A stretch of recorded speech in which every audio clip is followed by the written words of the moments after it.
اعوذ باللہ من الشیطان الرجیم بسم اللہ الرحمن الرحیم یسألونک عن الہلہ، اے نبی آپ سے پوچھ رہے ہیں چاند کی گھٹتی بڑھتی صورتوں کے بارے میں۔ قل ہی مواقیت للناس والحج، کہہ دیجئے یہ لوگوں کے لیے ایک اوقات کا تعین ہے، کیلنڈر ہے، اور حج کے لیے۔ اب دیکھو آپ کو معلوم ہے کہ یہ اللہ تعالیٰ نے کیلنڈر لٹکا دیا ہے، معلوم ہو گیا یہ چاند پہلی تاریخ ہو گئی۔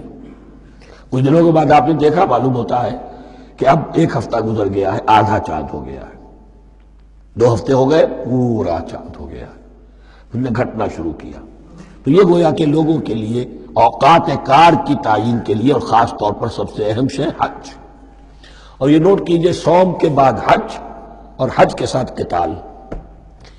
حج وہ عبادت ہے جو ایک خاص جگہ پر ہو سکتی ہے، نماز ہر جگہ ہو سکتی ہے، روزہ ہر جگہ ہو سکتا ہے، عبادت اور ہر جگہ ہو سکتی ہے، اور زکوٰۃ ہر جگہ دی جا سکتی، حج تو وہی ہوگا۔ اور وہ تھا اس وقت زیر تسلط مشرکین کے، اور مشرکین کے تسلط سے نکالنے کے لیے قتال لازم تھا۔ اس قتال کے لیے صبر پہلے پیدا ہونا ضروری ہے۔ جو گھوڑوں کو روزہ رکھواتے تھے پہلے خود روزہ رکھو۔ یہ ترتیب ہے، ربط ہے، صوم کے احکام فوراً حج اور قتال کے احکام۔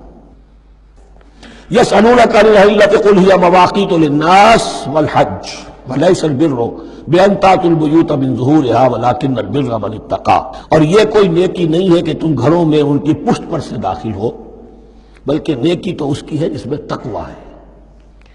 یہ اصل میں ان کے ہاں ایک رواج تھا، کیونکہ حج تو ہو رہا تھا ایام جاہلیت میں بھی، اس کے مناسک کی بگڑی ہوئی شکلیں بھی موجود تھیں، کچھ ترمیمیں انہوں نے کر دی تھی، یہ حج تو تھا ان کا۔ وہ یہ کرتے تھے جب گھر سے مکے سے نکل گئے احرام باندھ کر، اب اگر کسی ضرورت سے گھر واپس جانا پڑ گیا تو سمجھتے تھے کہ احرام باندھ کر نکل آئے ہیں، اب دروازے سے تو نہیں جا سکتے، گھسیں گے کہیں پیچھے سے، کہیں اوپر سے پھاند کر دیوار آئیں گے، اور اسے سمجھتے تھے بڑا تقویٰ ہے۔ فرمایا یہ کوئی نیکی کی بات نہیں، یہ سرے سے نیکی نہیں۔ ولیس البر، یہ ہرگز نیکی نہیں ہے ان تأتوا البیوت من ظہورها کہ تم ان کے تم گھروں میں داخل ہو ان کے پچھواڑے سے، ولکن البر من اتقی۔ اب یہاں اس پوری آیت کو ذہن میں رکھ لیجئے، آیت البر کے آخر میں لفظ تھا اولئک هم المتقون ولکن البر من اتقی۔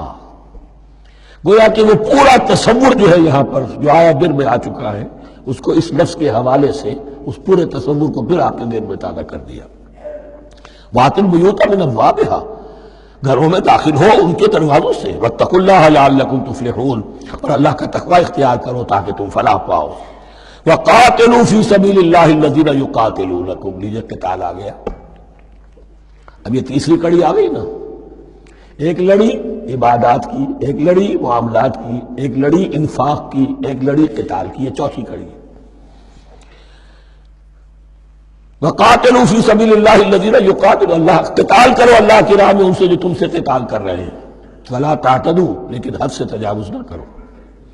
إِنَّ اللَّهَ لَا يُحِبُّ الْمُعْتَدِينَ، اللہ تعالی حد سے تجاوز کرنے والوں کو پسند نہیں کرتا۔ وَاقْتُلُوهُمْ حَيْثُ ثَقِفْتُمُوهُمْ، انہیں قتل کرو جہاں بھی پاؤ۔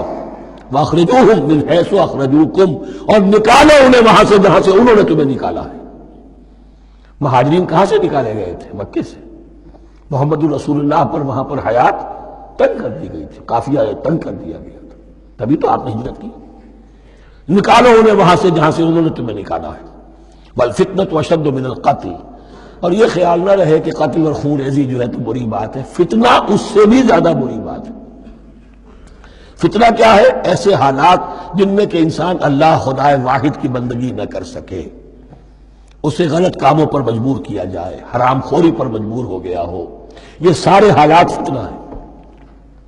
تو قتل اور خون ریزی اتنی بری شے نہیں ہے جتنی فتنہ۔ والفتنة أشد من القتل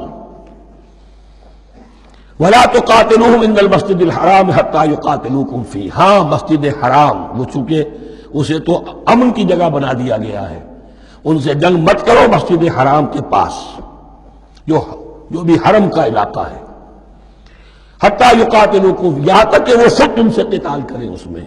فَإِن قَاتَلُوكُمْ، پھر اگر وہ تم سے قتال کرتے جنگ کرتے ہیں، فَاقْتُلُوهُمْ، تو قتل کرو انہیں۔ كَذَلِكَ جَزَاءُ الْكَافِرِينَ، یہی بدلہ ہے کافروں کا۔ وَفَإِنِ انتَهَوْا فَإِنَّ اللَّهَ غَفُورٌ رَحِيمٌ، اگر وہ بعد آ جائے تو اللہ غفور اور رحیم ہے۔ وَقَاتِلُوهُمْ حَتَّى لَا تَكُونَ فِتْنَةٌ وَيَكُونَ الدِّينُ لِلَّهِ۔ اب جب یہ جنگ کا مرحلہ شروع ہو گیا ہے دعوت محمدی کے سلسلے میں صلی اللہ علیہ وسلم، تو مسلمانوں جان لو، ایک دور تھا 12-13 برس تک تمہیں حکم تھا کفو ایدیکم، مارے کھاؤ ہاتھ نہ اٹھاؤ۔ اب یہ نیا دور ہے، آ گیا ہے، تمہاری دعوت و تحریک جو ہے وہ نئے دور میں داخل ہو گئی ہے۔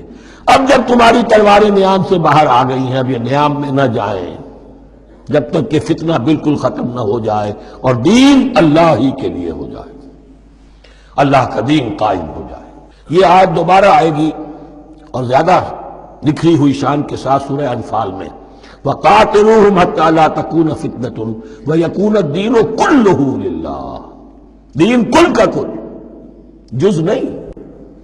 دین کی بالادستی پوری انسانی زندگی پر، انفرادی بھی اجتماعی بھی، اور اجتماعی کے بھی سارے پہلو، politico socio economic system, totally وہ اللہ کے احکام کے تابع ہو۔ وَقَاتِلُوهُمْ حَتَّى لَا تَكُونَ فِتْنَةٌ وَيَكُونَ الدِّينُ لِلَّهِ فَإِنِ انتَهَوْا فَلَا عُدْوَانَ إِلَّا عَلَى الظَّالِمِينَ۔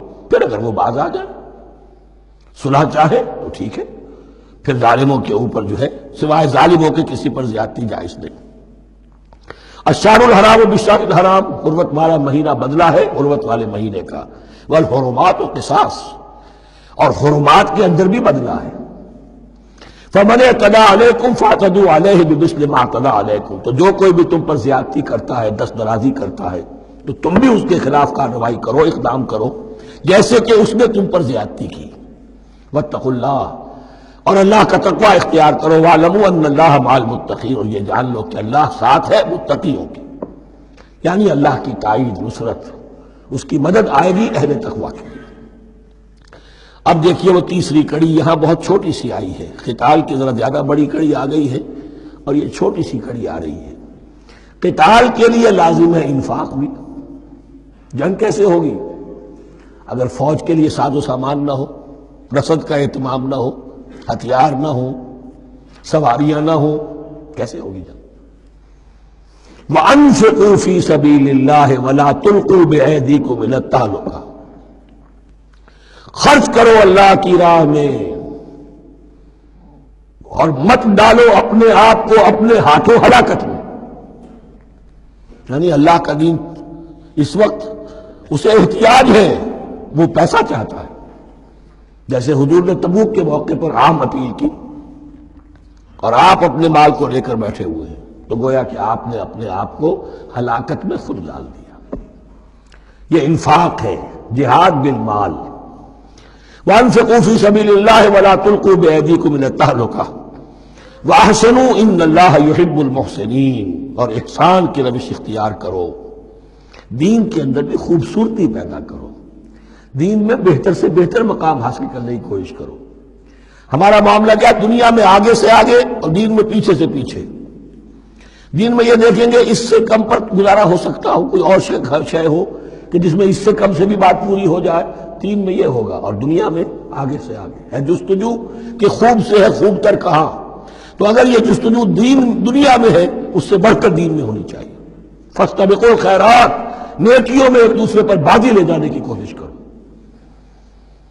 وَأَنفِقُوا فِي سَبِيلِ اللَّهِ وَلَا تُلْقُوا بِأَيْدِيكُمْ إِلَى التَّهْلُكَةِ وَأَحْسِنُوا، اور احسان کی روش اختیار کرو۔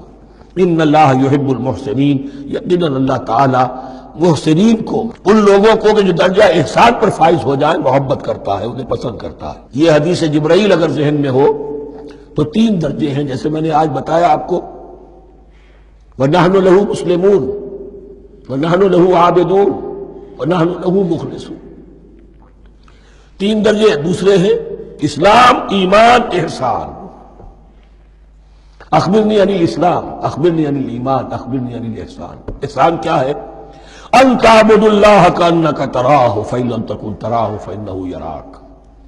یہ سارے کام جو دین کے لیے کیے جا رہے ہوں، عبادت ہے، جہاد ہے، قتال ہے، ایسی کیفیت میں، ایسے اخلاص کے ساتھ، گویا کہ تم اپنی آنکھوں سے اللہ کو دیکھ رہے ہو، اور اگر تم اللہ کو نہیں دیکھ رہے تو کم سے کم یہ کیفیت تو تمہاری ہو جائے کہ تمہیں مستحضر رہے کہ اللہ تمہیں دیکھ رہا ہے۔ یہ احسان ہے. واحسنوا، عام طور پر اس کا ترجمہ اس انداز میں نہیں کیا گیا ہے، اس کو اچھی طرح سمجھ لیجئے. ویسے یہ مضمون کھل کر آئے گا سورہ مائدہ میں. ان اللہ یحب المحسنین، یقیناً اللہ تعالیٰ محسنین کو پسند کرتا ہے. صدق اللہ العظیم.